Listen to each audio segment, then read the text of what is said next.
dia tak ada gap lah. Betul lah. Betul lah. Dia tak ada gap lah. Kira macam orang momokkan Sabah Sarawak Harmoni. Betul harmoni kan? Pada aku yelah kot. Dia pada aku lah. Lepas tu kedai mamak. Tak ada Kau pesan ada tak? bro. Tapi tak banyak. Faham. Sebabnya biasanya kedai 24 jam kalau kat Sarawak ni, dia kedai Cina yang food court Cina tu. Yang ada kedai 24 jam aku tak pernah jumpa masa kat Bintulu. Sebab aku tak explore lah. Yang kawasan tempat aku tu, faham? Aku rasa macam tak ada. 7E tak ada Masa aku pergi tu, aku wrong timing. Faham maksudnya? Ngam-ngam je kita orang habis belajar. McD, apa bagai semua ada kat situ. Faham? Kalau sebab aku pernah study di Samarahan juga, yang dekat dengan Kuching.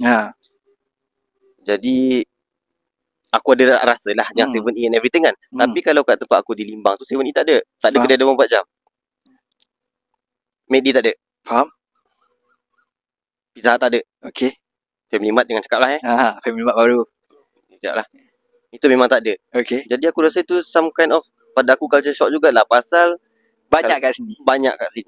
Kalau kau pergi ke sini,